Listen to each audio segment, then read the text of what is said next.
La douleur, c'est d'abord la définition de la douleur, c'est une expérience sensorielle et émotionnelle désagréable associée à une lésion tissulaire, réelle ou potentielle, qui menace l'intégrité ou l'ego.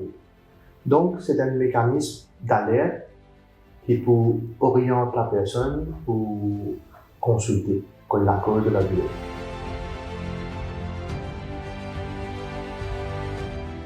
Alors, classiquement, nous sommes capables de décrire une douleur en termes de temps. Donc, soit une douleur là, acute, aiguë, c'est-à-dire qu'elle dure quelques secondes, quelques minutes, quelques heures, voire des jours. Donc, la douleur aiguë typique, c'est une douleur post-opératoire, après l'opération, c'est une douleur aiguë. Et ensuite, nous parlons de douleur chronique. Il y a une douleur aiguë qui est transformée avec le temps, une veine chronique, c'est-à-dire qui dure depuis plus de 3 à 6 mois. Et ensuite, nous sommes capables d'écrire la douleur en termes de quel mécanisme qui déclenche la douleur.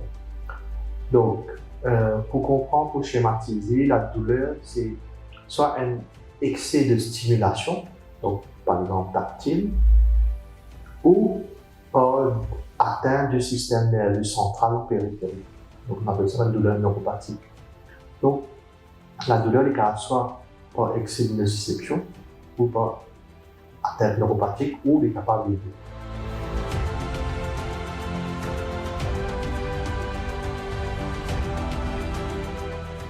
La douleur est toujours subjective et individuelle. Donc, chaque personne vit cette douleur différemment. Donc, pour comprendre qui fait certaines personnes, peut-être par malcroyance religieuse ou spirituelle, d'accepter de subir la douleur, c'est nous comprendre quelles sont les composantes de la douleur. Il y a 4 composantes dans la douleur. Il y a d'abord la composante sensorielle, c'est ce que le patient sent. Et nous, soignants, médecins, à travers l'interrogatoire et l'examen clinique, nous allons évaluer sa composante sensorielle. Ensuite, il y a la composante émotionnelle, c'est ce que le patient va exprimer par des symptômes, par exemple l'anxiété, ou par exemple la dépression si une douleur-là est chronique.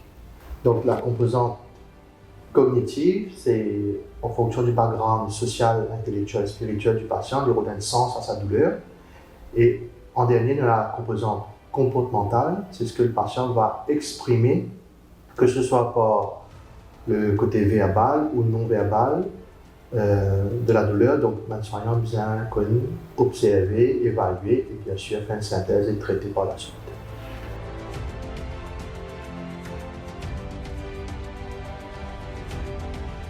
Par exemple, pour une douleur aiguë, quelque chose de très typique, c'est une crise de colique néphrétique, un calcul rénal.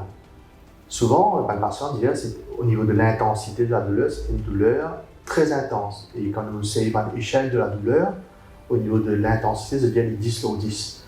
Donc ça, c'est l'exemple typique d'une douleur aiguë et il faut immédiatement consulter pour faire le diagnostic et donner le meilleur traitement possible.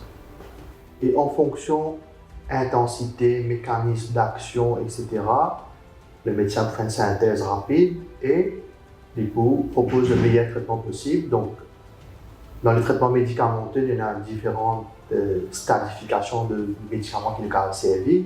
L'OMS classifie les antalgiques usuels en 3 catégories, palier N, palier 2, palier 3.